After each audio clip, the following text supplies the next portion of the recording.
All right. Hello, everyone. I want to specially welcome you back to the Life Growth Talk. I am so much excited to be here today. Thank you so much for those of us that we are already joining us online. Thank you so much. I am super excited, and I really hope that today's talk will be something that is going to inspire a lot of us. I know our topic today is something that is a phase in life that every one of us will get to. Actually, it's a phase that is continuous. All right. We are talking about ideation and innovation, growth blueprint, ideation and innovation. And I really believe that after today's session, each and every one of us, you are going to start creating ideas. And you see, one thing interesting about our conversation today is not just that you will learn how to get ideas, you will also learn how to come up with innovative ideas. How to, which part or which ideas should you pursue, which one should you jettison. So today is packed with so many discussions, so many wisdom, so many practical wisdom. All right. I think a word for practical wisdom is phronesis. So I have a niece, right? That her name is phronesis, and the meaning of phronesis is practical wisdom. All right. I guess you learned that today, right? So, okay. So you are going to be getting a lot of phronesis from today's discussion. Once again, I want to say thank you so much for joining me today. And my guest is already with me. Let me do a brief introduction. Um, Let me do a brief introduction of my guest. My guest is Jacob Oluwayinofemi Abiodun. Is an innovative entrepreneur and founder of Coconoto, a startup focused on developing technology solutions for the coconut industry. He holds a mechanical engineering degree from the Federal University of Technology, Akure, where he researched and developed coconut de-husting and de-shelling machine. All right. Men and brethren, without any further ado, let me bring my guest on stage. All right. Hello, sir. Good evening, sir. How are you today, sir? I'm doing great. Thank you so All much. right. I'm really excited to have you here today. Thank you so much for coming to Live Growth Talks. I believe so many people they are going to learn a lot from you today, sir. Yes, I mean, it's an honor to be on your show. I do not take this for granted, and I sincerely do appreciate it. And yeah, I think one of the key things I love to do is to always share the journey so far. There are many people who find it difficult to navigate through, but I just thank God for the grace. A young boy like me, I've also found to scale through, and today we are doing fine. So yeah, I believe I can share my journey and a lot to hear from it. All right. So thank you so much once again, sir. Once again, our guest today is Abiodun Jacob. So Mr. Jacob, I'm wondering where we really need to start this our conversation today. Today we are looking at ideation and innovation, but from your own side, sir, where do you think people get ideas? All right, people that come up with things. I mean, a lot of people find it strange to get, should I say, where do people get innovative ideas? Because I guess a lot of people get one idea or the other, but they feel the idea does not really worth it. So I guess let's start our conversation from there, sir. Where do people get ideas? Over to you, sir. Okay, so when we talk about idea, sometimes I will categorically say it is more of divine than just natural. Then if we say we want to go in maybe in we want to go naturally, we say it is more of solving, seeing problems and coming up with solutions around them. So I will explain the both parties, right? So when I say it is divine, for somebody like me, when I was young, when I was in my early undergraduate, 100 to 100, there's this prayer point I used to pray and tell God, Father, give me a unique idea, give me a unique solution that will impact my environment. And first year, second year, that solution didn't come. Third year didn't come. It was in the final year that I got the idea that is becoming the big solution today. And I would say, along that line also, there were so many ideas that I've had that are just natural. Mere just seeing people having a certain problem, I will just come up with a solution. So when we talk about idea, it can be more of what is affecting your immediate environment, and you feel you can provide a solution to it. That is where the first thought of idea comes. So they told us that when we want to eat, we can eat with our hands. Somebody came up with an idea and said, oh, don't use your hands, you can use a spoon. And from there, spoon have revolved in several ways that you don't even need to use an iron spoon. There's a plastic spoon, there are different spoons. mm, So that is just saying that okay, there's a problem with using an iron spoon. Why don't we solve it using a plastic spoon? Why don't we solve it using, there are different kinds of spoon. In fact, there was one I saw in China that it is made from bread. Like they had to make the flour so strong that it's like a spoon. So when you are done eating, you can eat the spoon itself again. That's a very good idea, right? So that is just you saying that okay, you want to reduce waste, and you want to create a new solution that is more innovative, right? So it can be mm. defined, it can be divine, and it can be natural. It can just be just maybe I don't use the word natural. Let's say it can be physical unpleasant situations in your environment. So it's still natural, right? Thank you Yeah. so much for that. I mean, thank you so much. I mean, people will know that from what you said now, that ideas can be divine, and ideas can also be one's ability to be able to identify a problem in the Any problem. society, and also be able to provide solutions to the idea to the problem. All right, Yeah. let's talk about your company, your organization. All right, Coconoto. I want you Yeah. to talk to us how the idea came in. You said it the other time that it didn't come in the first year when you were in the higher institution. It didn't come in the second year. It was when you got to the final year. So, what sparked the idea, and how did it become a thriving, a successful venture over time? Okay, so firstly, idea is you seeing that you have something that can address a problem. It is Mm, becoming innovative when you are implementing it and it is actually addressing that problem, right? So it is you saying that okay, there is it's a problem in this situation, in this place, and you can put in something there that will stop that problem, or that would reduce the problem, mitigate the problem, and advance the space. So for somebody like me in the coconut value chain, when I did my first project, the Diosky machine was first fabricated as a final year project. I was privileged to get into Lagos Business School, where I met a couple of entrepreneurs who were so much interested in me. And to the glory of God, we even secured funding at the Lagos Business School, where we were told to go and properly research the value chain. Now, it is one thing to mm, have an idea, it's another thing to have an idea that actually solve a problem, right? So we had the Oski machine feeling that, oh, this Oski machine is a great idea. Of course, people are using cutlasses, parts to the shell, to the Osk coconut. And we felt like, okay, this should be a solution to everybody in the value chain. But to trust me, when we got into the value chain, we discovered that the deosking is just a small part of the problem in this value chain. And the shelling is a mm, big problem in the value chain, because people are so much interested in the coconut with the shell and not with the husk. So mm, there is a problem of the husk, there's a problem of the shell.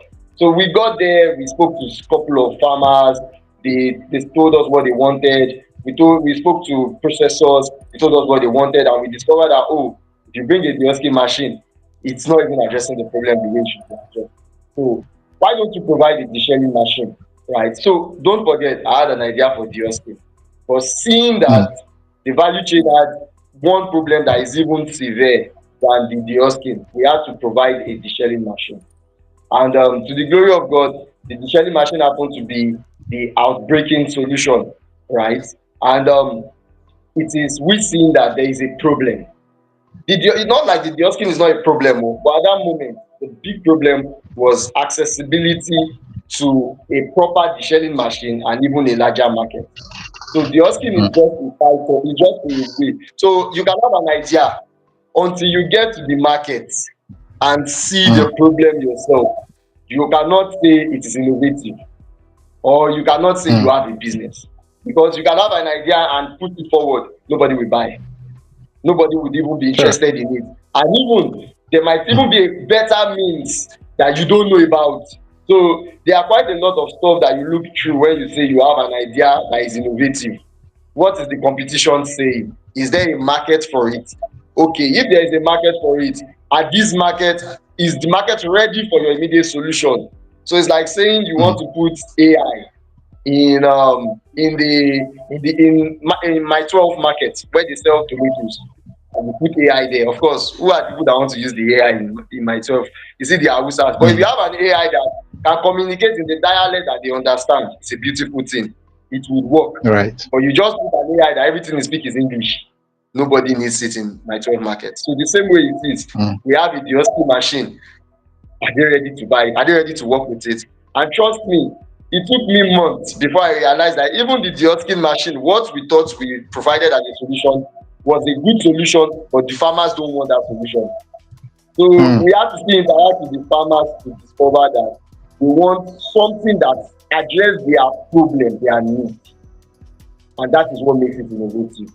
Go back to our drawing board, change it, did all the old needed stuff that the farmer said they want, because they are the ones that want to use it and not us. true. So that was just how Coconoto started. 2 years in the research, developing our MVP, putting it into the market, testing, and interestingly, they adopted it. So we are still building, but the acceptance of it alone has made us a business. Let me just Mm, stop there. true.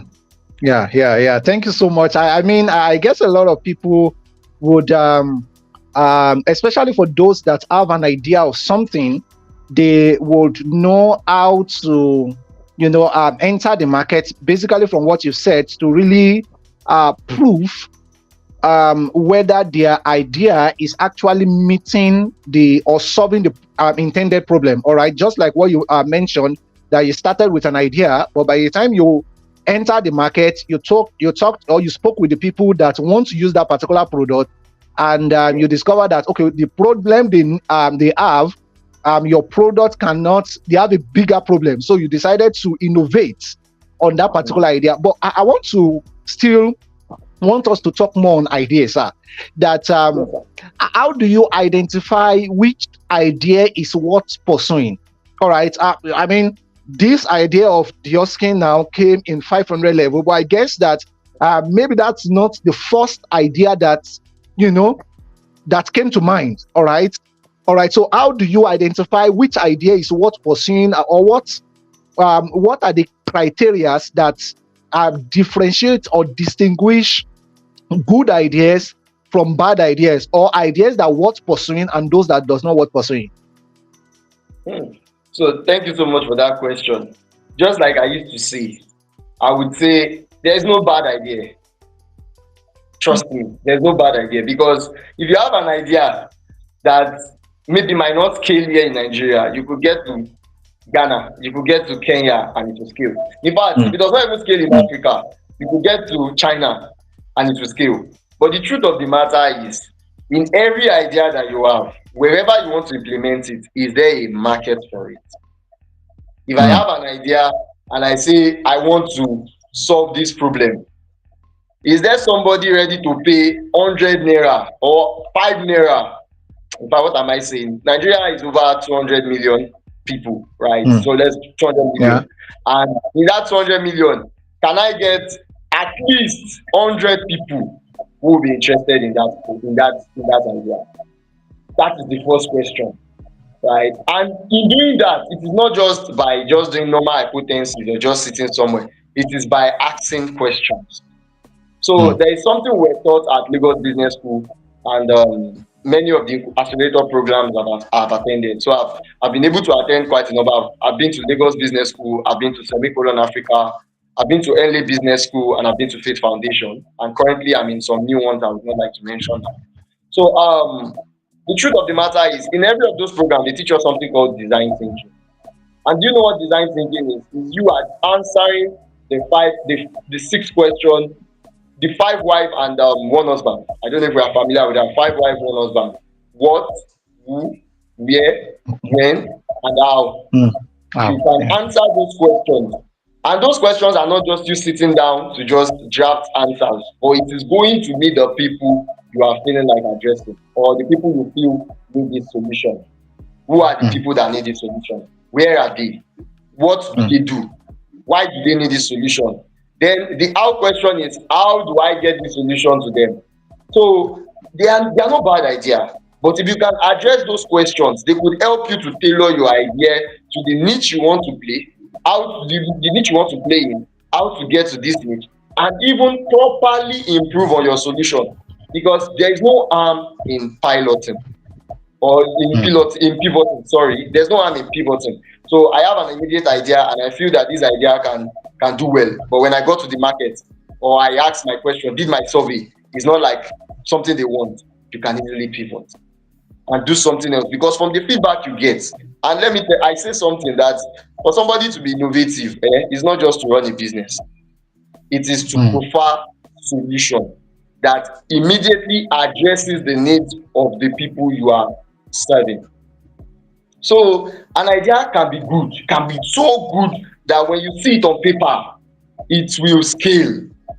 But when you get to the market in like Mhm. 2 days, nobody is buying. Nobody is even checking Mm. out what you are doing because they don't need it at the moment, or there Sure. is no balance for them to grow or to even get access to it. So I will and look, okay, let me just share a bit of what our sustainability system is like. So I mentioned we started with the Oskin, right? And Yeah. excuse me, along the line we went into the Shelling. And as I'm talking to you, we run a sustainability platform where, not a Mm. platform, a hub where we convert the waste of the earth in the value chain to valuables. But what made us go into that space, if you ask me, it is because we saw that our de-husking cannot just come as an idea and die. Yes, the farmers are adopting it, but there's still something bigger that we can get from these farmers that is Mm. a problem to them also. And look at it today, we started running our hub where we produce coconut peat and coconut fiber. We built another technology Yeah. that does that for us in our hub. What happened? We discovered that if we keep on running, we might not scale through for a long time with the de-husking. We might not even if we cover the whole of Nigeria, there will be a point where we are no longer needed. Not like we are not needed, but we are not making more money. So we saw Mm. another problem, created a solution. It was not in the first plan. In 2021, 2022, it was not in the first plan. But in Mm. 2023, 2024, we had started seeing the green light and we went towards it. And today, to the glory of God, we are producing 5 kg, 10 kg per day in our hub, Mm. right? Mm. So that is me saying that it is, idea can be so sweet, but are you getting the big market? Is Mm. somebody ready to pay? We started making our sales last week and we have more demand as at this morning. But if you ask Mm. me, the asking how many farmers have called me to say they want to buy the machine? Mm. If you ask me, I can't tell you, because what we do now is partner with farmers because we want that machine to be working. Try. But we converted it into a means of partnership to get us that we can convert in our, you get. So it is, Mm. an idea is so good when the owner of that idea is ready to be resilient enough to Mm. find it suiting the market and also improving on it even in the market. So let me stop there. So there's no bad idea. Trust Mm. me, Mm. there is no bad idea. All ideas are good. It just depends on how resilient you can be to improve on it or pivot on it. Wow, thank you so much for that. I guess a lot of people will find that interesting. I often say something, and I was telling somebody recently, I said it is easy to change direction when you're emotion. All right. It is easy to tell whether this idea will thrive when you start implementing it.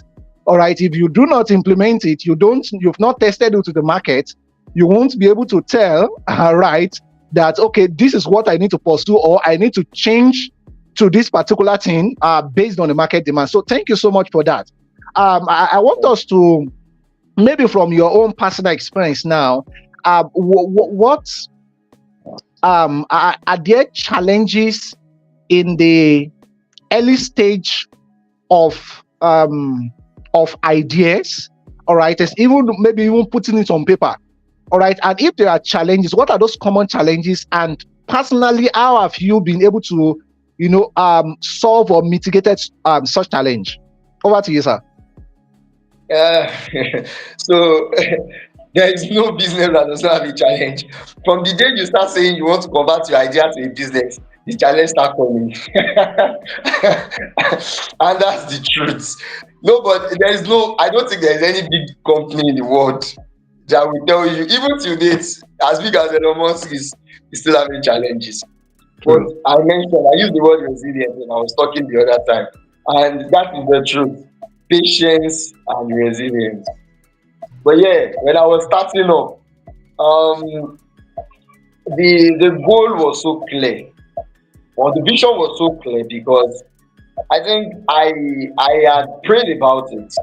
And yes, I would advise any entrepreneur listening to me at this, or anybody with an idea and interested to become an entrepreneur, because it's not like all idea you turn into entrepreneurship. Let me also clear that, because if you have an idea, you can get funding and put that idea and sell it, right? It's not Mm-hmm. compulsory you want to Yeah. have a business. You can decide that, okay, you have this idea, you don't want to, just want to patent and have a legal right over it. It's still the same. And you could have an idea and just say, okay, I want to keep it and turn it to research paper and not bring it into it still makes a lot of sense, right? In as much as you are fine with Mm-hmm. what you do with your idea, beautiful.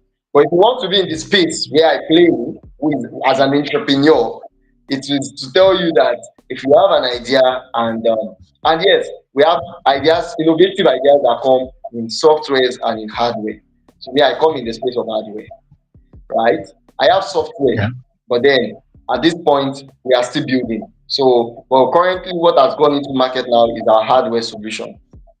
And starting up to build an idea was a very big problem. And one of the things I would say that helped me even till this, and it's still helping me till now, is the fact that I have committed it into the hands of God. I prayed about the vision. The days I weep and I say this vision does not seem like it's going to work, the Bible reminds me of Habakkuk 2:3. And trust me, I hold on to that word even till today. Because when I was down at the early stage, that was the message God gave to me. Mm. And I didn't just say I want to do this thing. I was led. So when I was led to do it, I was determined that I was going to give it my all. I resigned last year from my job as a software developer in 2023 I resigned, and that was because there was need for me to focus on my business, on my company. But do you know Mm. what, Mr. John? God has been so faithful with networks. Grow a good Mm. network. That's one thing I would say. Grow a good Mm. network. Have people with like minds. And the best Mm. of it, have people that believe in your vision. Mm. Kudos to my friends that have been with me for some time. Anytime I'm privileged to speak, I talk about Samuel Akindipe, Olaoluwa Igbalajobi, because they were the guys that stood with me at the early stage when I didn't even know how to go about it. And every Mm. time I see an opportunity, I don't give every opportunity to sweep up my table. I sit down with it and give my best. Mm. So at the early stage, when you have an idea, don't keep the idea to yourself. Speak about it. Write on LinkedIn, talk about this idea. You don't have the money to fabricate. Okay, maybe I should even talk in terms of funding, because funding is always everybody's problem. Everybody Yeah. says there's no money, you can't get money to do it. And I will tell you that you have not placed yourself in the position where people that will tell you where there's a grant for your idea is, you have not placed yourself there. Because there's Mm. money for every idea in every sector. All you just Mm. need is to properly tailor your idea to the people who can give you the money. It is the people who can give you the money. So far, we have raised certain amount of money, and you see the money we have raised. If I tell you that one kobo has not come from my parents, it has always been me selling this idea to people, letting them see the big picture behind this idea. And at every little money I get, it does not go to my own pocket. there is another part of financial discipline. I am financially disciplined to the point that if you give me 10 naira, 7 naira or 8 naira out of it must go into the solution you have given me I'm that money providing. to, because you believe in me Mm. while you have given me that money, and I will Yeah. show you a result. That's the beautiful part of what I do.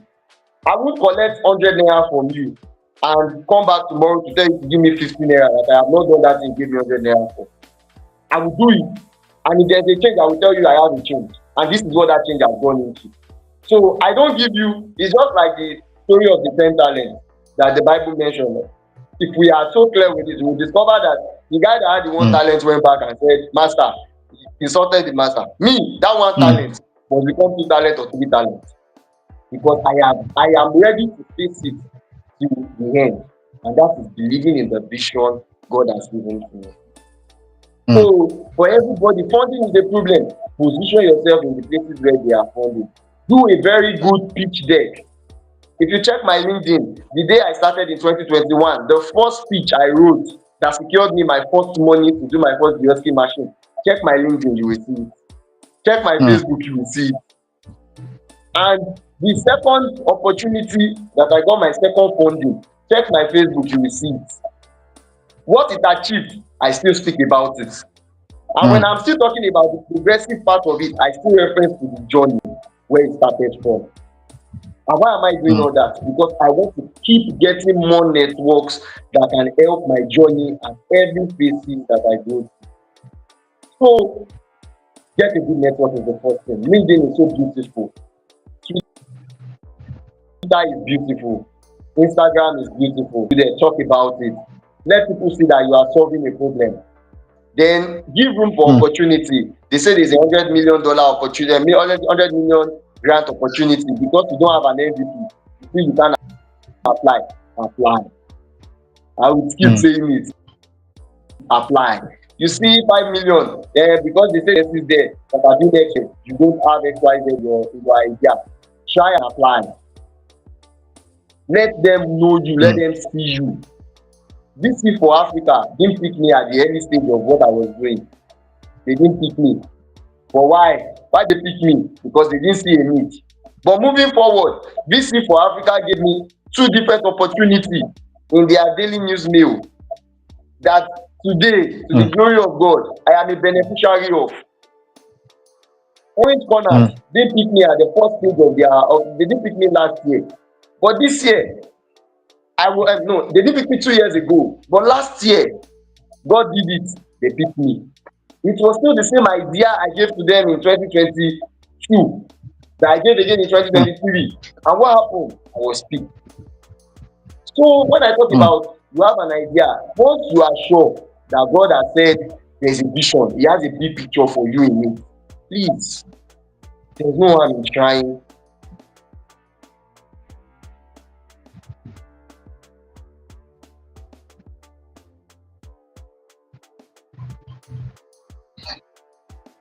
Mm. Every opportunity to raise funding. There's no harm in speaking to people about it.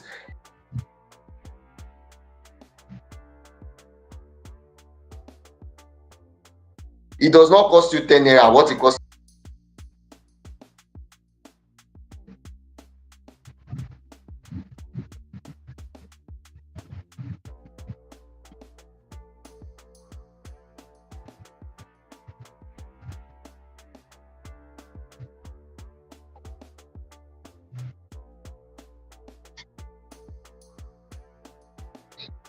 That basic Mm. transmission. Yes, I guess it's a network issue. Are you back? Yes, yes, yes. I think I'm back. So I had a little bit of So you can continue, there sir. was a call that came into the device.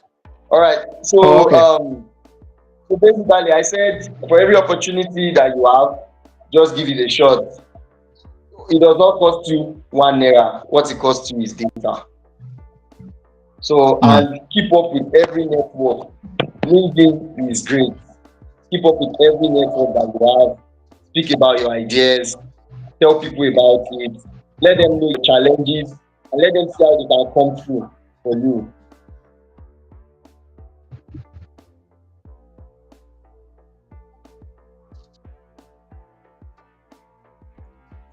Can you hear me, sir?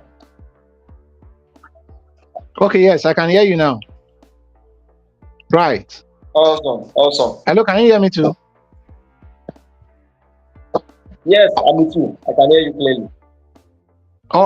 All right. Thank you so much for that. Thank you so much for that. You see, a lot of time people often say that because they do not, the lack of money is equivalent to lack of ideas. I mean, what do you have to say about that? Lack of money can never be lack of Did idea. It can. I don't think lack of money can never be, because your idea is the multi-million dollar that you have in your, because an idea you feel that today has not produced 1 million naira, in 5 years can actually be what will give you that $1 million. Let me just share a bit of experience with us. So couple of days ago, I was at the Ministry of Agriculture, and I was privileged to pitch my ideas with them there. And when I started the conversation as regards to what we do and everything that we do there, and so I went with my patent, the approval of my patent, and I just showed them in the room, and everybody were like, "Really, this seems too good to be true." And somebody asked me, how did you go about getting a patent for your solution, right? Because that alone, he said, is a very big traction to show that your business is worth a whole lot. But if you ask me, that alone to me is certain amount that I have spent. But to somebody who Mm, believes in what I am doing and has seen a big picture, understand that in years time this is money that can come in. So you can have an idea that mm, when you are done, you have an mm, opportunity to patent or to trademark. Today might not be 1 million. In 5 years' time can be certain amount, XYZ amount. Do you get my point? So you can, yeah. if your idea is real and it is very sure and it is solving a problem, look at the founder of ChatGPT, the OpenAI founder, right? Look at Mm, how it is mm, today.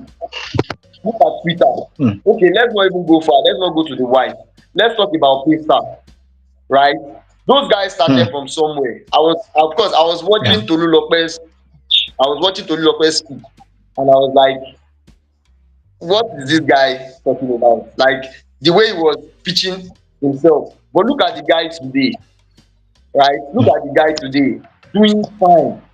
Look at how big he sold to Stripe. See how much he sold yeah. Paystack to Stripe, right? Hmm. So your idea is not equivalent.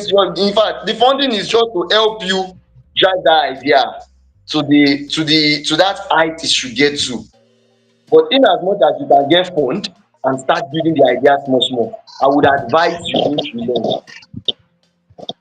So make sure people can pay for the idea. It is very Mm, important, because if you will scale, it is on the money you are making from the customers that you have that will help you scale. So your idea is not equivalent to the amount, to the money you so have the idea, patent it if you can, do trademark if you can, just do something that can legalize it for you. It is an asset on its own. It's an asset yeah. on its own. Be it a software, be it an hardware, be it even just an I just even if it's just something creative. There was a time Sabino sued Queensland Campina just because they used one of his lines. They used one of his lines. I can't remember the lines now. One of his lines, and he sued them certain amount. Why was that? Because he discovered that that line has been trademarked, Mm, right? Has been trademarked, and so many others like that. So that is an intellectual property. yeah. So he is going to be making money from it if that actually ended in them paying him, right? But the truth is, whatever is your intellectual property, even in the creative space, if you have something that is an idea and you know can generate traffic, make sure you do the legal things around it. It can become money for you tomorrow at any time. Wow. Thank you, thank you, thank you, thank you so much. I'm really happy that we are having this conversation. And I also believe that for many people, especially young ones who are, they are having so many ideas, trying to document their ideas. I believe that they are going to learn a lot from this our conversation today. So, sir, I want to ask. I understand that creativity and innovation plays is very important in establishing any idea. All right, so I want you to talk about creativity because sometimes because you just have an idea does not mean I don't know whether to say that does not make it an idea. All right, because you just have a thought. All right, does not make it something that yeah we should. Because a lot of time people have not really put in creativity. People have not really taken their time to innovate on their. So I want you to talk about creativity and innovation when it comes to ideation. So there is a popular saying that says creativity is the mother of innovation, Mm. right? Creativity is the mother of innovation, and um, and I hold on to that fact because when you have an idea, the next way is to be thinking of how you can be creative. Okay, just like the example I first cited that somebody started making bread, use bread, adding the bread and turn it into spoon, then we can Mm. use it, right? So that is him just coming from an angle of creativity. Yeah, When we were using our hand to eat, when we were using our sure. hand to eat, somebody looked at it and said, okay, why don't we have something that looks like a spoon, right? And he designed it to look like an hand, right? And we started Yeah. using it. So Mm. when we talk about creativity, it is something that it revolves with time. It revolves with time. It revolves with time. So if you are going to claim that you are innovative, you have to be creative Mm. because with time there is a new system that is needed to be tweaked. So we started in the early stage when iPhone started. iPhone started with okay, maybe I shouldn't go too far, but let's just start from the origin where we know the iPhone had one button, right? It had Yeah. one Yeah. button, one big round button, and later they moved it to having just full screen, and you just have to start tapping and doing a lot of stuff. And look at it also when Android was started. Android used to have buttons, like you have three buttons now. Then Yeah. later they advanced and every other stuff. What it's telling us is that when you are advancing with your idea, there is a need for your creativity level to increase. And that is Mm. what gets innovation. Mm. Mm. So innovation is you seeing that you are revolving with latest with improving solutions. You can't be innovative without improving solutions. What I have done today, tomorrow somebody can come up to me or can decide to say he wants to build on my solution and say, oh, we don't want to use we don't want you to be using your own hand directly to put your coconut in the machine. We want you to be using certain things to put your coconut in the machine, right? Mm. Like me now, okay, maybe I just talk. In the next few months now, in our next once we start fully, we have a new technology, a new design for our Dioski machine that we are planning to bring up soon.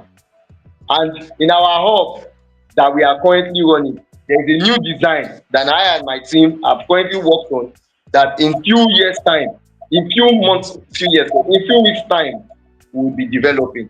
What is that Mm. telling you? We've studied our immediate solution. We have seen that, oh, there's still a problem there. We need to improve on it. And do you know the beautiful part of it is that we are not now going to be doing the certain amount we are currently doing. We are going to double it. Short, I don't think we are doubling it. We are 200 times in it in terms of production. So Mm. when we talk about creativity, it is seeing that you are optimizing time with your design, you are improving, and the same thing applicable to software. If you build a software today, somebody can say where your logo is not functioning fine. You can change it to different locations. Somebody can say this icon is not responding well. We don't like the way this icon, because let me tell you what even helps creativity many of the time is the feedback you get from your customers. True. Very true. Is the feedback. Why will anybody say they like alert mobile application? Because when you open Mm. alert mobile application, very flexible. Okay, alert is even one part. OPay, when OPay first came out, see how easy it is to Yeah. quickly work in terms of your transactions, in terms of your buying data and many other stuff. Like Mm. aside the fact that it does not even used to have network glitch like other applications, right? So there, that is just creativity coming in its little play. And when they ask you, they say it is, everybody says it is innovative. But Mm. what has made it innovative is the fact that there's a creativity that have made life easy for me, life easy for you in what is being implemented by this company. So when you have an idea, creativity is what follows. Maybe let me just share, how do we get our own creativity in terms of our implementation? We do research, and that's what everybody does. We do research, we ask questions. I visited 12 communities in Badagry before I concluded that I'm going to do a deosking and I'm going to do a deshelling machine. I asked questions. Should I even shock you, Mr. John? There was a time I went to a certain community, I could not communicate. It was difficult for me to communicate. I had to go and beg somebody, I had to pay the person to please go with me because my answer must be gotten from that community also. Right? Mm. So and when I get back to my drawing board, in my room I have a dashboard. Every question I've asked, I document it. I place it beside each other and say, okay, this is what this one says, this is what this one says, this is what this one says. Can we implement it? If we can, how can we do it to suit three of them in just one implementation? Yeah. Mm. Do you get my point, sir? So it Yeah. is when we talk, creativity is wide, very wide, but you must be able to be creative while you are it. I want to do something for four people. Will I now start saying because I want to do this for this, I have to do it, I have to do one button? No. There Mm. must be something that can merge all their desires together in one thing. That is creativity. Mm. That's creativity. So you can't be innovative without being creativity, without being creative, or Mm. else you'll be repeating the same system for the rest of your life. And at one point you can go out quick. You can in fact you might even go into extinction because somebody somewhere is also thinking something that is a problem in your own solution to come up with his own Mm. solution. And there's something they call competitive landscape in a pitch deck. So competitive landscape is what are your competitors doing that makes you better than them? Mm. And there's an analysis they call pestel. You have to start doing the analysis to say, okay, this is where we are better than our competitors. This is what we are better than, and at the end of it, you come up with a unique selling point. What makes you unique? So it is the creativity that everyone put into play. It is creativity that everyone put into play.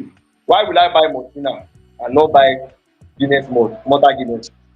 Why will I buy? So there is something somewhere that interests me to buy Motina, or that interests me to buy Malta Guinness and not buy Motina. That is the unique selling point of the product. Low Mm. key, it is part of the creativity that have attracted me to you. So Mm. creativity is key. If you are going to implement your idea, you must be creative. It's compulsory. Mm. Right. Thank you so much. Thank you so much for that. I want us to talk about something that I think it's very important, but I feel a lot of entrepreneurs or a lot of young people who are coming up with ideas and who are trying to work on the ideas still have concerns about it. And that is about collaboration. How Hmm. important is collaboration in turning ideas into innovative business? All right, because you said it earlier. It is one thing for you to have an idea. It is one thing for you to convert that idea into business. Is collaboration really important in turning an idea into business, or you can go low ranger and make it a business? So one thing entrepreneurs will know is that there is no entrepreneur. Mm. If you say you want to be solo, somebody will kick you out. Even the big guys in the game, if they are not if they are not collaborating with the government, right, they are collaborating with some people that are also as powerful as them. So there is no solo entrepreneur, because policies can come in anytime and kick you out, and that is painful. Policy, because you are still, no matter how big you can be as an entrepreneur, there's still an umbrella that covers you, right? So you can't you can't run it and run it on your own. You need people to work with. So let me give you a scenario. Okay, I would love to be using my company more often, but then what we do Yeah. is we don't have a space where we say we want to be doing many of our fabrications ourselves, right? So we collaborate with fabricators to do many of our fabrications. Do you get my point, sir? So, and the same way it Yeah. is when we say when we want to launch, we didn't just carry ourselves and launch into the market like that and say, "Bam, oya farmer, come to us, do this." We threw out our plan, checked out our projection, checked out how we can survive. If we want to survive in our businesses, then we have to partner, we have to collaborate with some people.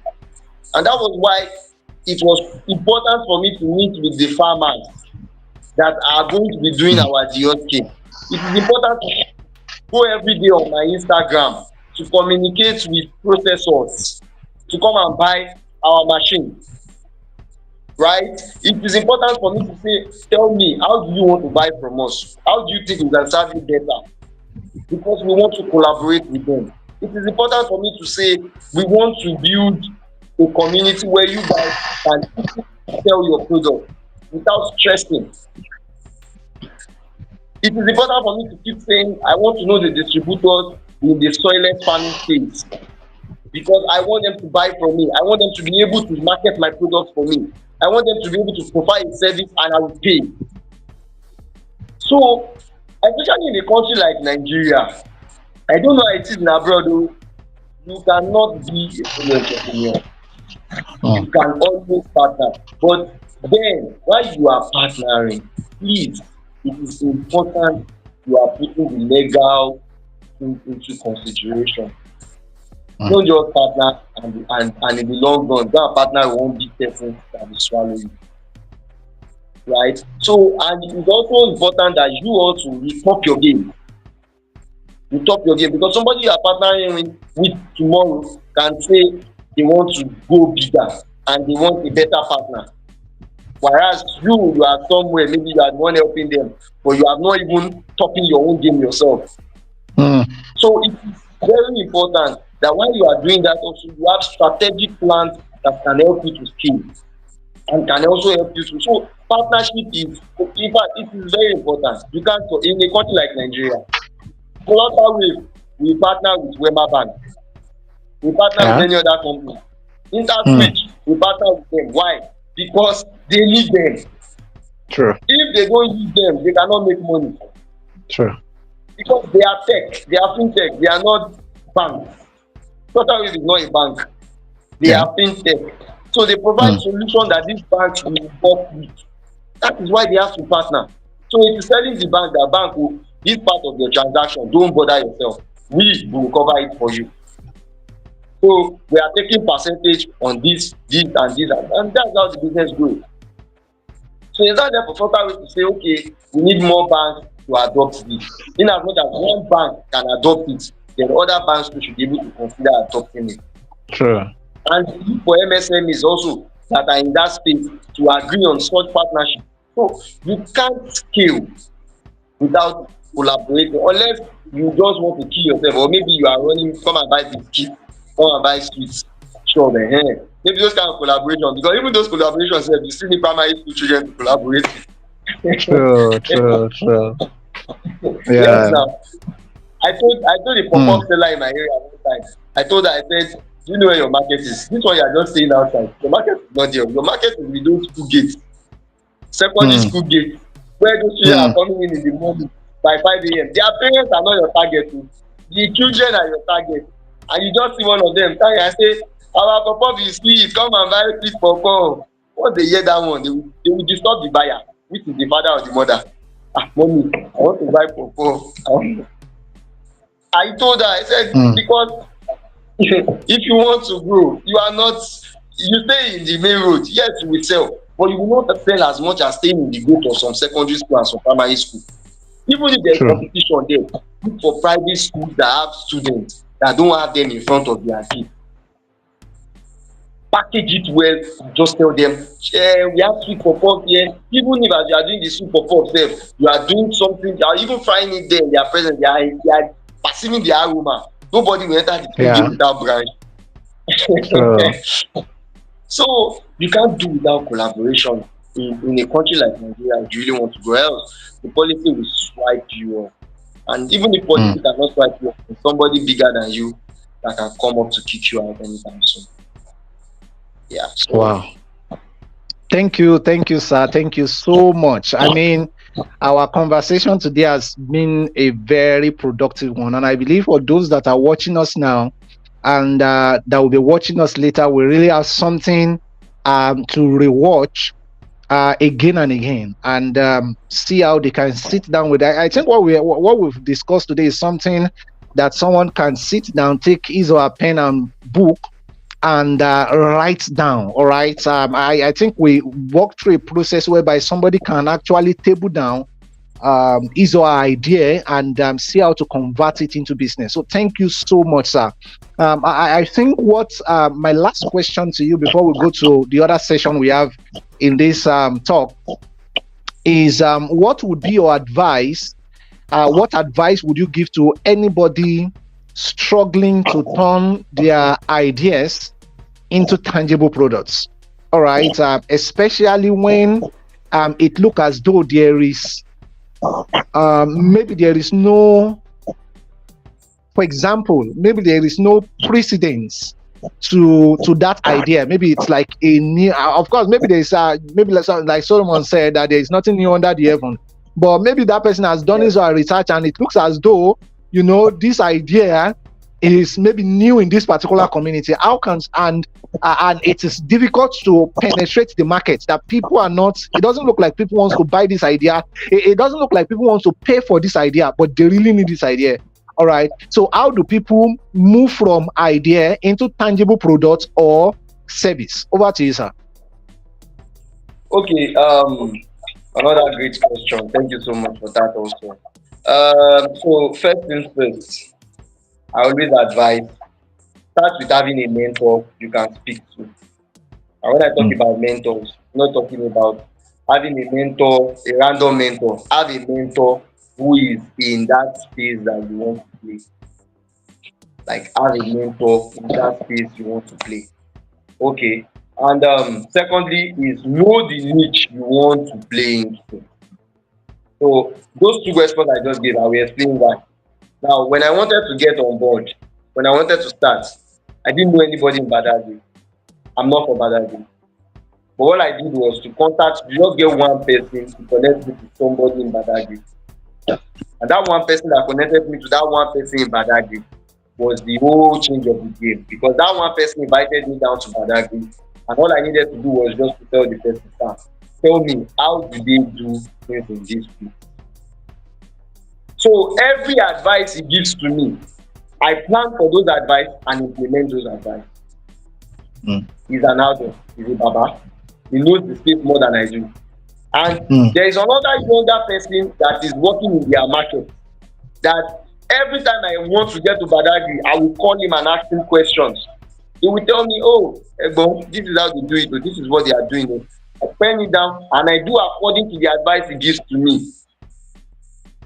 And so far so good. Today I have visited several communities, I have related with several farmers. So I didn't go and pick a mentor from outside. I pick a mentor from the niche where I want to play. mm, So as a young entrepreneur, you want to bring your idea into a business. Have a mentor in that niche you want to play. It doesn't necessarily mean that the mentor you want to have is not learned. The farmers I speak to are not learned. But mm, I humble myself to the barest minimum because I want them to teach me. So it is also important that you must be teachable. All these you have ideas because I say it's $1 million idea, it's unicorn idea. I start feeling myself as the top of the world. You will not go anywhere. Oh God. So, but you see, you have to be teachable. You have to calm down, learn from them. They are there. They might not have your idea, they might not have your solution, but they know what works there and how people will even appreciate your idea more. And I'm talking to you now, there are still adoption issues that I have because I want to partner with some. I'm trying to reach out to some government agencies, and it has been quite difficult. But because of the Mm, farmer that I just spoke to, I said, Baba, these people they don't want to accept you, they are not hearing you. He gave me another access to another bigger connect just because he mm, wants me to still communicate with the government. Right? So and every time I call him, Baba, sir, when I greet him, when I'm talking to him, you will think he's like my father. Or he's somebody that somebody just told me about and I just got to know. mm, So you have to, you are a young person just coming on. Give regards to the elders that have been there and see from what they do. From there, if your idea is not going to be acceptable, there will be something they will tell you on how you can refine it to become acceptable. And if they feel that okay, at this time it's not that it can work, they will tell you how you can move to something that can work. Because for you to be a business person, that means you are ready to face the tussles that might come with mm, being a business person. And that's why I mm. keep saying challenges. For the day you agree to say, hey, I want to be an entrepreneur, challenges come every day. True. Challenges will come every day. But whatever you have been able to gather, the network you've been able to build, the partners you've been able to work with, to build, even the people you've been able to know will help you to keep up when this trouble comes.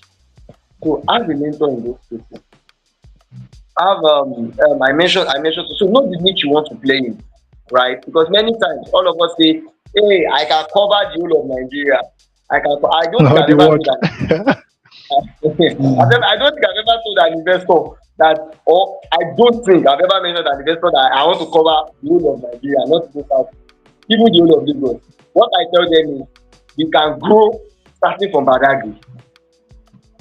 We can build a niche in Badagry and we can cover the processors that are diversified in Lagos mm, State. Because that is to show that I am having a starting plan and a going plan. Then mm, later I can now say, because if you check my pitch deck, and I will advise any entrepreneur here, when you want to talk, have a journey.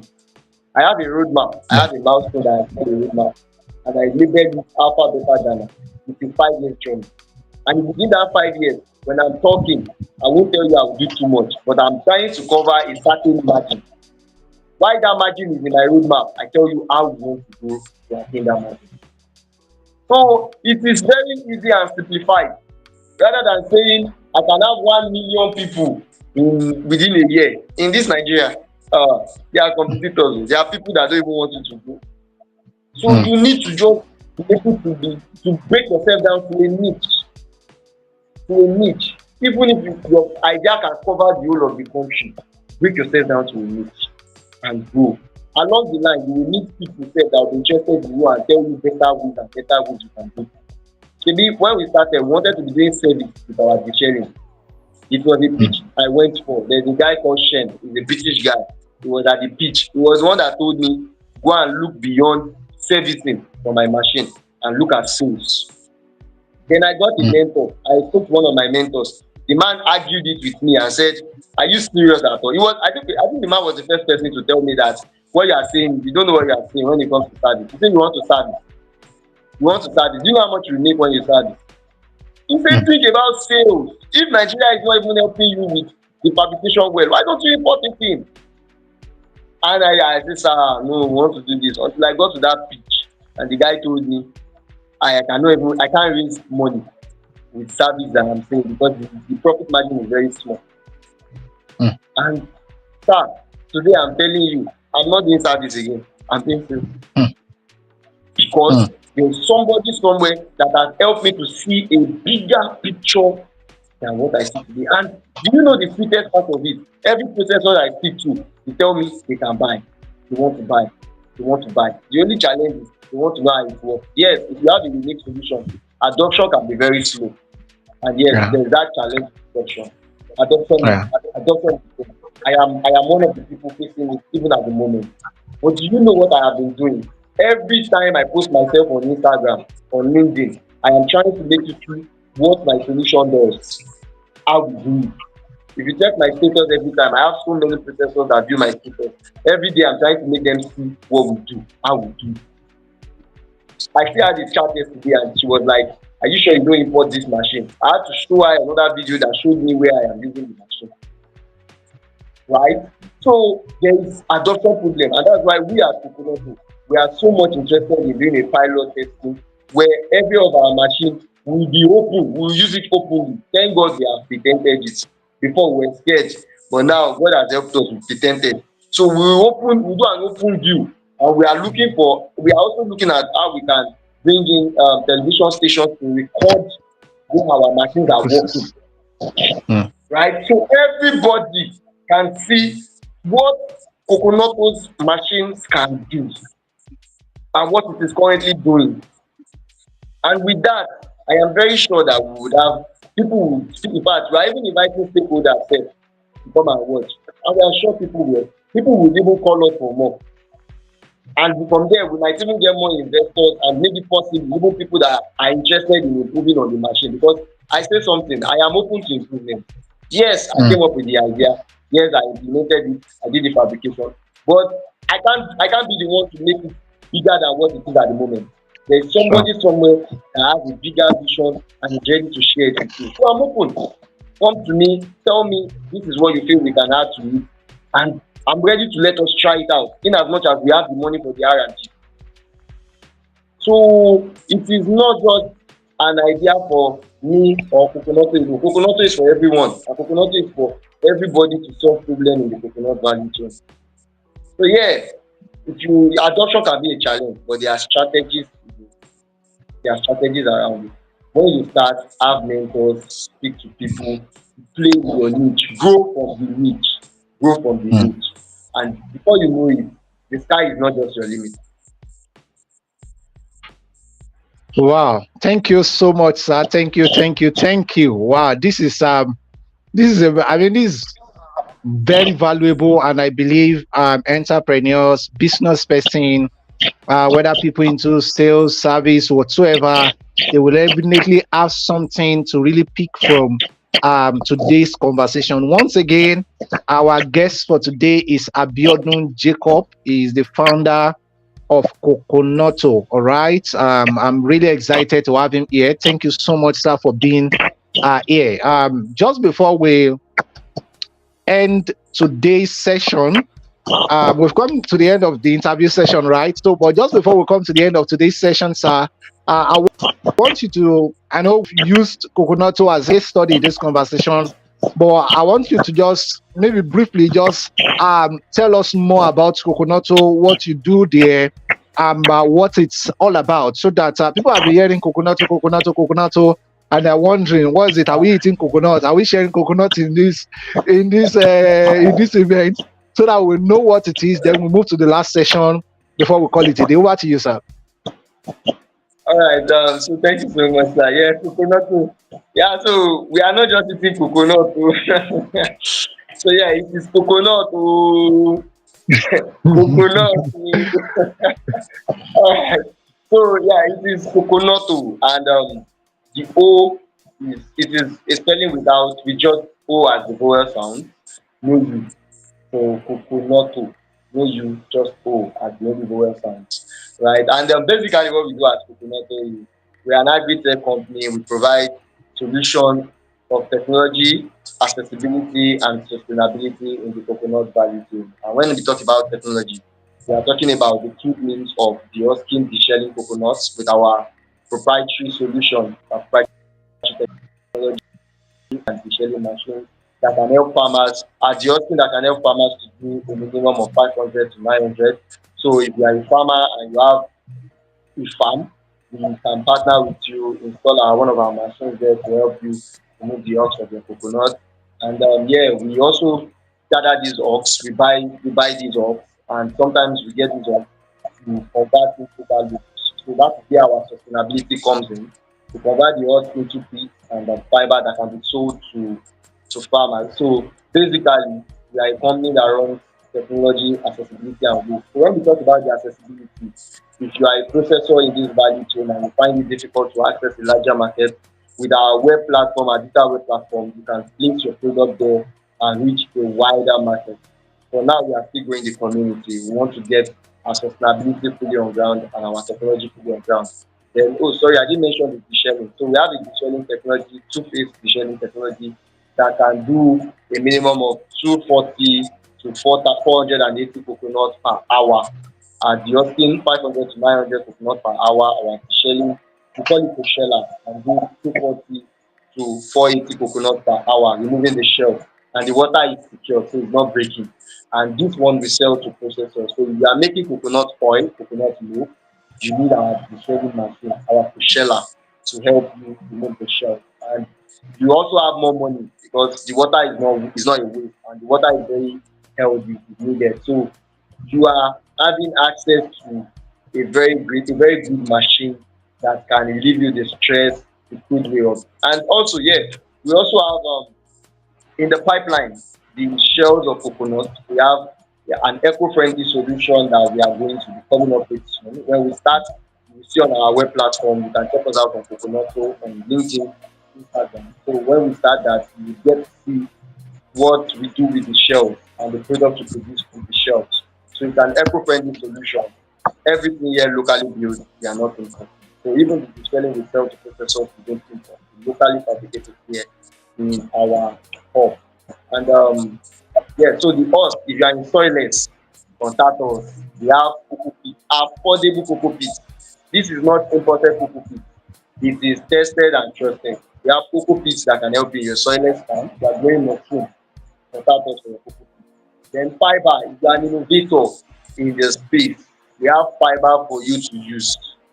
Just reach out to us anyhow you want it. We have fibers that can help you to do. Are you making asbestos? Are you making footwear with the fiber?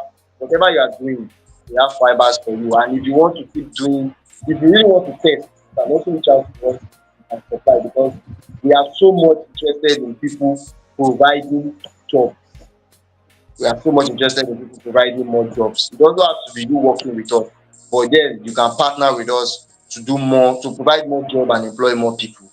So this is me telling you that Coconoto is not just a company that is interested in providing solution. It is interested in creating more jobs for the youth in Nigeria and across Africa. So why we keep scaling, why we keep growing, why we keep being innovative, we also want people to get more innovative in the coconut value chain. Yeah, so let me stop here. So Thank that's what you, we have. thank you so much. All right, Yeah. thank you so much, sir. Once again, our guest for today is Abiodun Jacob, the founder of Coconoto. All right. Thank you so much, sir. I am really, really super excited and I'm really honored for you coming here today. And I pray God would bless you in the name of Jesus. Thank you so much. Thank you. Thank you. Thank you. I really believe those that will be listening to this right now and after now would definitely be saying, wow, this is definitely what I've been missing. This is definitely what I've been missing. I need to implement this and that. So thank you so much. Mr. Abiodun Jacob. Thank you and God bless you, sir. All right. So just before we go, I still have time, maybe about 2, 3 minutes with me here. I would ask you, it's just a question that I ask all my guests, just so that people will just have a better idea of my who my guests are, and to also, you know, so that my guests can also talk on other areas. So my first question, sir, is it's outside idea and ideation and innovation. So my first question is, if you were to meet your 7-year-old self, what would you say to him? Yes, what would you say to him if you were to meet your 7-year-old self? And the reason for that question is maybe there is a 7-year-old child listening to us now. Maybe you just have to talk sense to that child, right? So, but briefly, maybe in 1 minute or in 30 seconds, If you were to meet your 7-year-old self, what would you tell him? Over to you, sir. If I was to meet my 7 year old self, it would be that there are two things I think I would tell my 7 year old self. Would be, try new things. Try new things. Make sure you try new things. And secondly, build good friendship. Like build good friendship. Have good people around you. Try as work with good people. Work with good friends. Because when I did my journey at the early stage, thank God for God though. At 7 years old, when I remember the way I'd had to growing up, the environment I'd grown up, the environment I grew up, it, it inspires me a lot though. And but the truth is this: at 7 years old, 7 years old, I really feel like I could have done a whole lot of things. Tried new things, growing up, trying new things, doing new things, watching inspiring movies, seeing that I give access to. At 7 years old, I think I started playing drum at 7 years old. But at some point, I stopped playing drums, right? So, and I could have said, oh, when I stop playing drum, why don't you do keyboard? Why don't you do guitar? Hmm. Right? Why don't you even dance? Right? So, those are the things that I feel that I will still tell my 7 years old self to do, because if you are going to be in a space where you want to build networks, you need those things. They are basic things that you that you don't even think you need to do. That they are the ones that give you that network.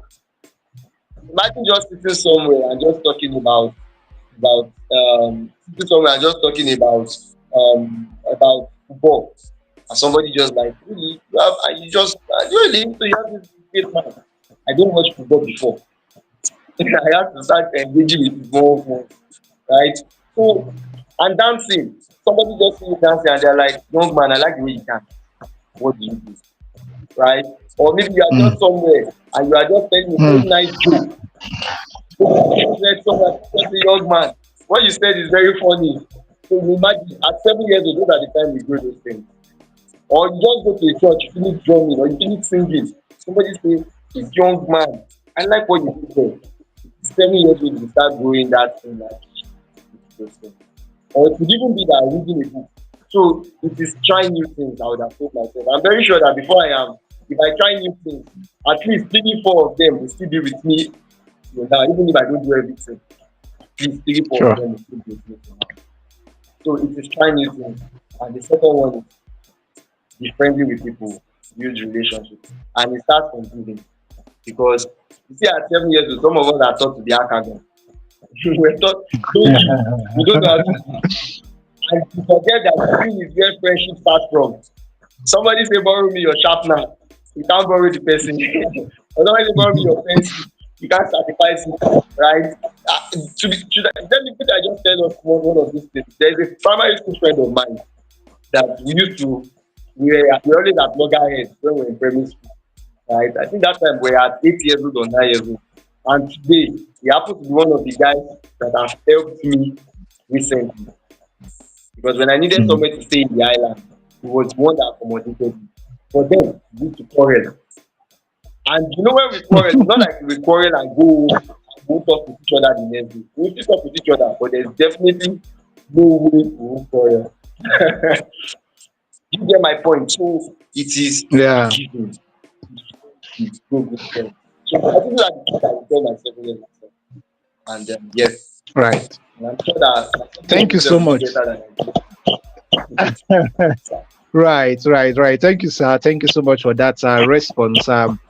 The second question would be, sir, that what book or what films would you recommend to anybody to watch? What book or what film would you recommend to anybody? Maybe let's say top three. All right. If they are of course if they are up to three, or what book or what film or podcast, all right, or maybe video, yeah, something, all right, material somewhere that you recommend for anybody to watch. So maybe I'm not too. much of a movie person, right? But there are just two movies that have changed my life along the line. And the first one happens to be Men That Made American Great. Men That Made American Great. I watched that movie in 2015, 2016. One, two, three. But I think I still have it on my hard drive. The men And who built America. yes, Men Room with America, the Rockefellers and Yeah, P.J. Thompson and everything like that. I watched yeah, that movie first in 2016. And I watched the movie again repeatedly, right? And I still have the movie in yeah. my system. That movie, as much as I don't like to watch movies, that was one of the most inspiring movies that I've watched. Because when I look at how America started, then I think the Mm, second one will now yeah, be Think Big. Think Big. It was a movie by Ben Carson. yeah, Think Big. So I yeah. read that movie when I first watched the movie. I read the book in secondary school and I watched the movie again. And I watched that movie when life was giving me serious blow. When I thought Mm, I was failing, and it changed my life. Then when it comes to book, so book also, I'm not book, but you see, articles of people that are trading the path I am trading on. I love to read about it. I love to read about it, and that's why till date, one of my best book is by Miles Monroe, and that is the Spirit of Leadership. mm, Spirit of Leadership. I've read several books of Miles Monroe, but you see that book on Spirit of Leadership, it is a total turnaround for my life because it speaks about everything I practice even till date. Everything I mm. practice till date. I still have the book in my room, and it's one book I've not thrown away. Yes, I also enjoyed reading Napoleon Hill's, but not as much as I love to still read the Spirit of Leadership because anytime I'm facing something, there's a chapter in that book that changes my orientation. Mm, I mentioned earlier that relating with those farmers, it is not something that anybody will advise you to do randomly, but it was something I learned from the Spirit of Leadership, and it made me understand how you can get into the mind of people who are ahead of you, and you can even coordinate them to do, or I don't want to use the word control, but you can coordinate them to do according to what you as a leader want them to do. So growing in this business, it is one book that has built my orientation. Even managing my team, it has helped me. So um Spirit of Leadership is that book I would recommend for any young entrepreneur to read because you'll be working mm. with stakeholders, you'll be working with team, you'll be working with several people that are interested. And the way you manage each and every one of them is what determines how your business will. So Right. there is something they used to say in the business schools. Um, they say culture feed on strategy as breakfast. That is very correct. It depends on the leadership that you build before you can properly say you have a good culture. And Right. before you can say you have a good strategy, depends on the when you are a good leader, you can manage anything. So that is one book that has taught me everything. I'm not read too much, but you see that one book that I read and I finish it and it has touched my life, and I'm seeing it still play its role in every part. Then I think the second one will now be the Bible, right? Right. I'm also somebody. I'm a Christian. I can say because I'm Yeah. doing entrepreneurship, I have to be this, I have to do this. I don't have to be this, I don't have to be that. But the truth of the matter is, the Bible is one pattern I can't do without. Right. So you Mm, see the Bible and Miles Monroe's book that I read, and maybe articles of people that I because I've read about so many big entrepreneurs. I've studied them. I've read so many, even the ones that have controversies. I try to still read their controversy and understand what has yeah. made them be in those positions. So those are the things I accustom myself with. But movies, I'm not too big on. I don't do watch. I don't like watching too many movies because I can get bored unless Right. it is comedy. Yeah. But you see, men that made American great, Yeah. movie of Too Big. Yeah. Yes, sir. I don't joke with it. And maybe podcast. Right. If you ask me about podcast, I Mhm. am so much. I love Vusi Tebenkwayo. If you know Vusi, there's this man they call Vusi Yes. Tebenkwayo. Yeah. So I'm a big fan of Vusi. I'm a big fan of Yeah. Vusi.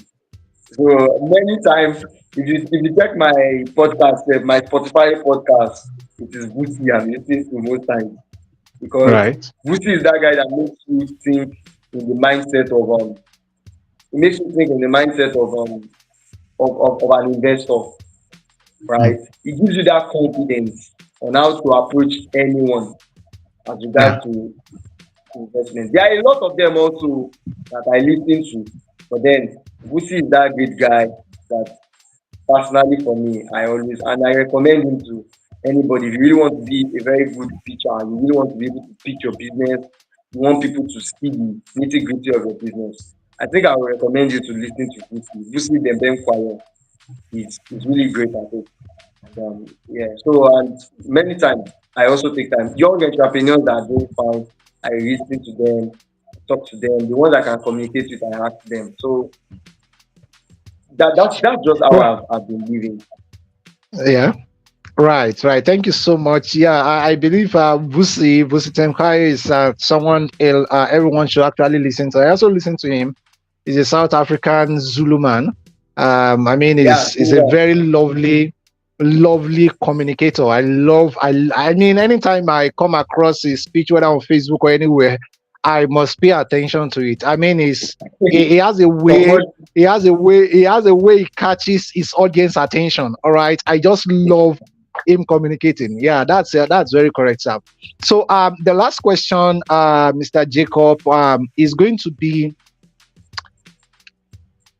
if there was anybody, whether dead or alive, that you will just one person that you would love to meet. I mean, whether dead or alive, who would that person be, and what would you say or ask them? If there was anybody, whether dead or alive, that you would love to meet, who would that person be, and what would you say or ask them? Will you believe me if I say Say it. Let me see whether I will believe. this? So if there's anybody I would love to meet, either dead or alive, eh, Hmm. would have been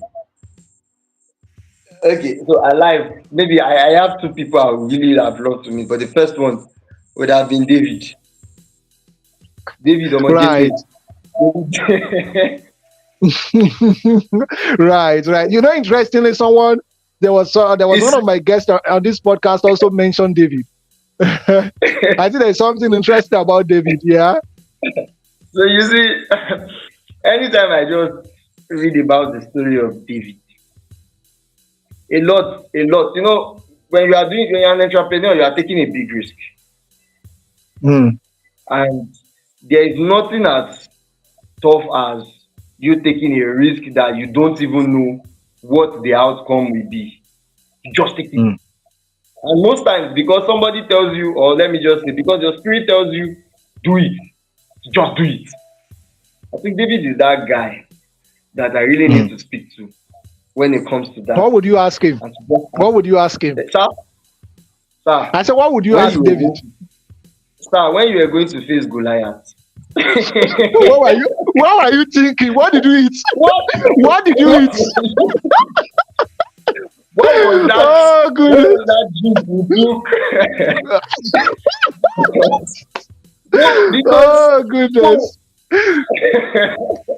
so because so I am so much interested in what could have because as an entrepreneur, you are taking a risk. If government is not disturbing you, police is disturbing you, something somewhere is family is disturbing you, parents is disturbing many things are on your head and you Hmm. have to make decisions that, yes, embrace failure, but then you have to make some tough decisions that you know that if you fail in this decision, it can be all. So men like David need to be studied, and not just studied, but properly studied to understand the level at which they had confidence, boldness, and faith. mm, Confidence, boldness, and faith. Because you can have boldness and not be confident. Oh. mm. Just one shake, you are off. But I think when you have Yeah. faith, you have it all. When you have faith, Yeah. you have it all. But at the same time, David Mm, still needs to be studied. So it is somebody I would really want to ask certain question. Then when it comes to humility, he's another man that I still want to ask questions in that space. He is wise, right? Again, right. good question I need to ask when it comes to humility. Every one of us have competitors. Either ways, we have competitors. But David was Mm, that guy that understood who his competitors were and leverage on them to make his own success. mm, mm, Exactly, to make his own success. So he is that man that I still feel that if we take our time to, if I can see him, I want to ask him random questions. I put many of the things he does in the entrepreneurship space, and yes, I am mm. motivated, and many times it keeps me going. Then maybe the Yeah. second person will be that, because I won't say Jesus. Jesus, I speak to him, I communicate to the Father. So Yeah. then the second person will be somebody who is currently alive, and that would be and that person would be he, I don't know if it's somebody that you will know, but it's somebody that I'm so much um and I just want to meet and speak to. So what's the name of this man again? I was at the school last week in Ekiti. Afe Babalola. All right. Afe Babalola. Yeah. Afe Babalola. He is one So what would you person ask that, him? Hmm, yes, sir, sir, because I was at the school last week and I saw many things that have gone in that school and how the school mm, had developed, and they run some systems and they are still having students. Sir, what is the secret to the market that you use for building your school? mm, People say it is one of the most expensive institutions in Nigeria, and trust me, I think it is. If you ask me, mm, it is one of the most expensive private universities. If you ask me, I think it is. And you mm, needed to see the amount of students in that school. Students are still in that school, even with how much it is. People can come from angle of, okay, politician children, blah blah blah children, but that is in the part of them. But him as a person, as a strategist, what does he do? I was at Total Energies 2 weeks ago. 2 weeks ago, I was at Total Energies, and I was privileged to meet with the managing directors, with the different managing directors in Total Energy. I asked the managing director of marketing similar question, how they have been able to survive through 100 years of their life. Like, because Total Energies completed 100 years this year, and I asked him how Total Energies was able to survive, not just in Nigeria alone, oh, globally. And they shared a mm, little bit of tips with me. Then when I got to the upstream, we met another managing director and the general managing director. Then I asked him another question. I said, in Nigeria, how have they been able to survive? They said a lot, but they didn't give me a secret. And do you know one thing I discovered about the secret that they had there was that they had a very fantastic team that understands nitty gritty of what they should deliver as a company. mm, mm, And that team does not just believe alone in the vision, but also believe that for the for the company to continue existing, everybody must play their part. And that is why when they say companies like Total and all of them are paying their staff well, it is because they know what those people have signed Are up to doing. do and their Mm, commitment to do for the business. So that is a secret I picked from there. Pay people well, they will do good job for you mm, and make sure your company mm, continues to survive.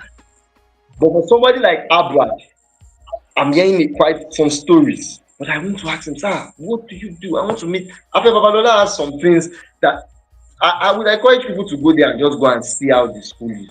And interact with some of their mm. students. They will tell you some things at the school. And people are still in the school.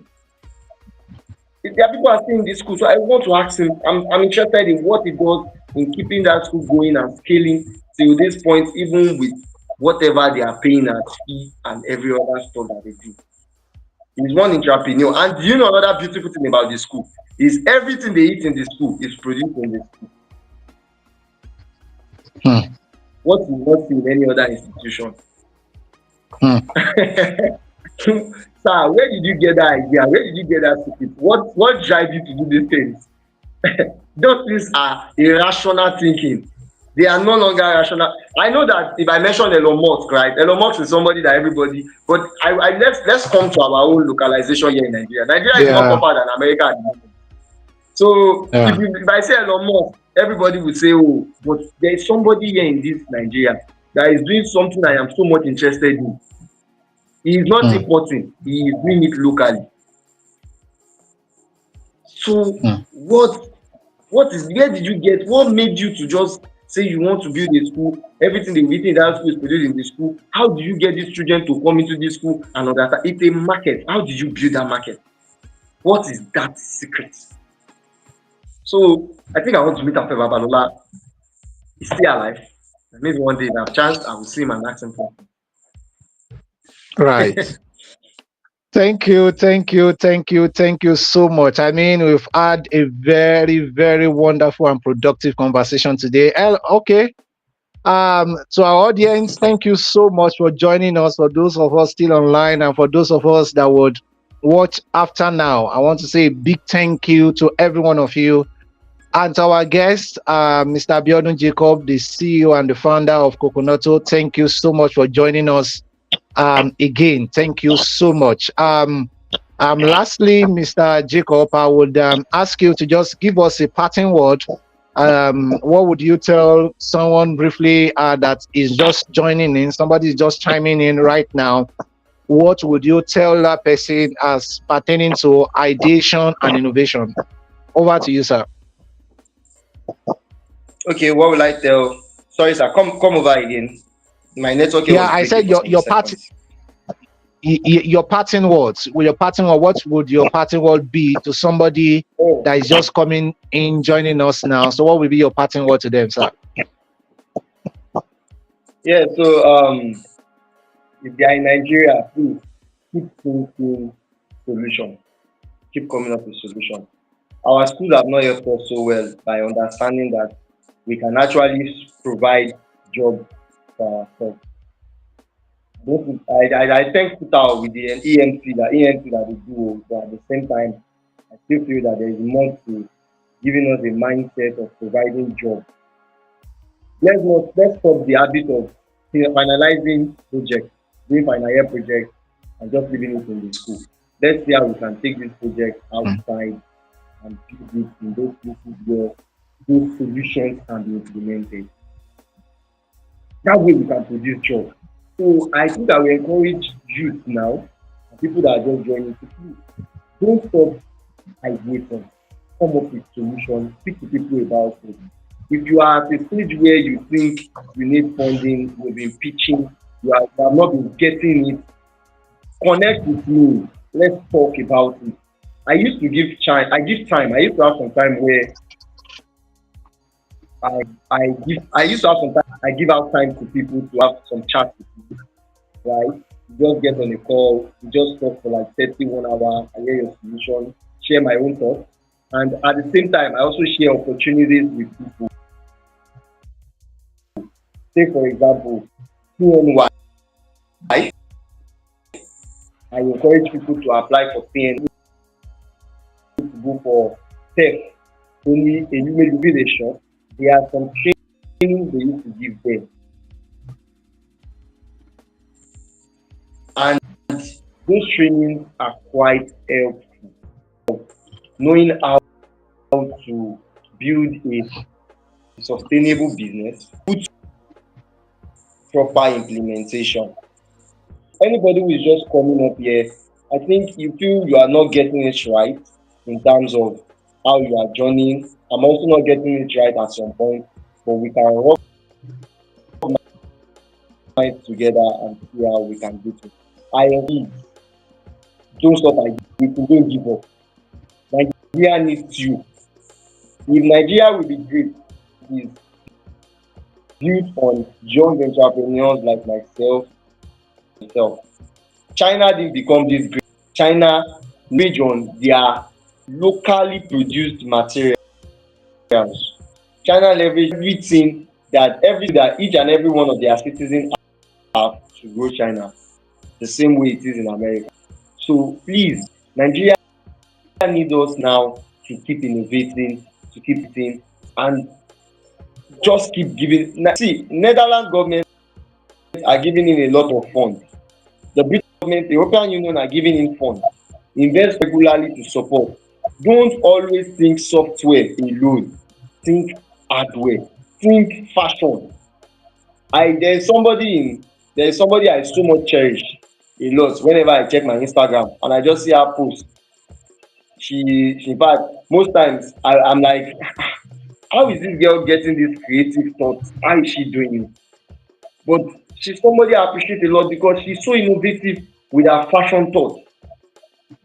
So it doesn't have to be that you are doing too much or you are doing too big. With your little stuff, you can do a whole lot. Um, Oluwadola recently celebrated his birthday and did some throwback. I remember when he started with Tope and intelligent Tope and scientific what's the sister name again? And look at him today. Started with a small Android phone and later they transformed and revolve along the line. So it doesn't have to be that you are solving big problem or you are building big technology. Start small. I was speaking to there's one of my Egbon from Futa, the founder of Truck. When I was talking to him at last year, we met at Microsoft office in Ikoyi, and I was speaking to Egbon. I said, Egbon, this thing you are, how did you start? He said he started in the same Futa where we finished. He started from Futa, and what does he do then? They used to use Excel to do their logistic calculation and all before they build their mobile application. And why did they build mobile application? Because they were already expanding and they were needing to scale. Beautiful. They didn't have to go and be doing writing JavaScript or React at the early stage. So start small, do something. And that is my encouragement to everyone. You are in a passion space. Passion is very competitive. Look for a niche. Come up with a creative business around it. It is not compulsory you should be sewing shirt and trousers, doing the same style everybody is doing.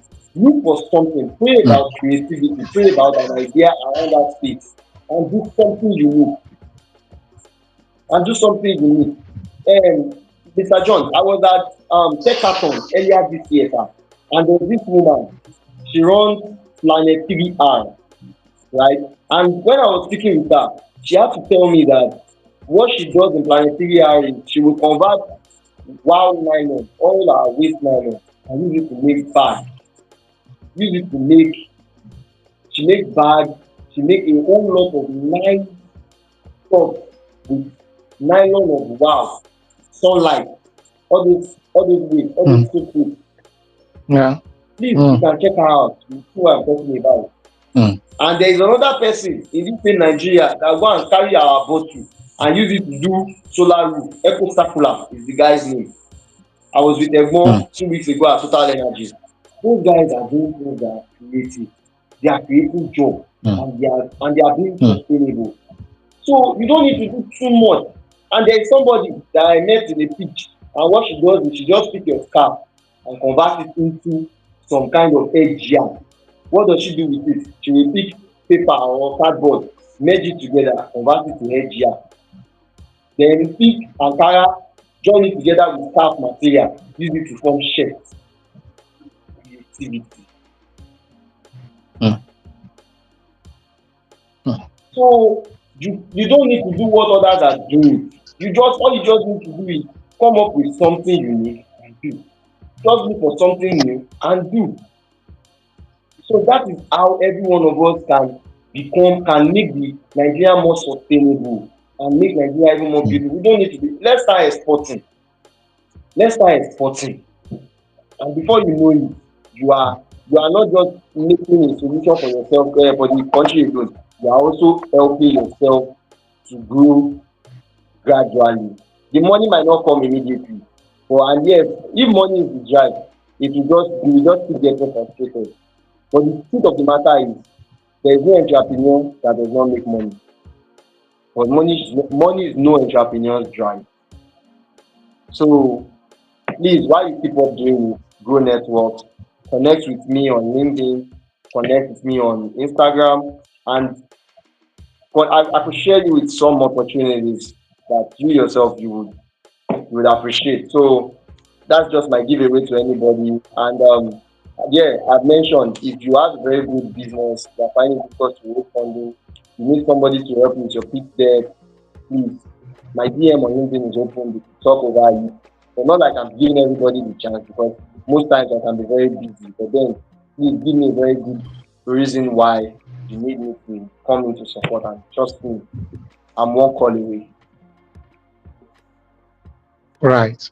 Thank you so much. Once again, our guest today is Abiodun Jacob. Yes, so you can check him out on LinkedIn or on Instagram. Those are the two platforms he mentioned, and of course on Facebook.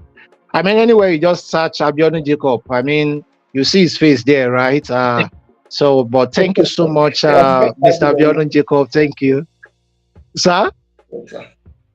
yeah, I said just type it on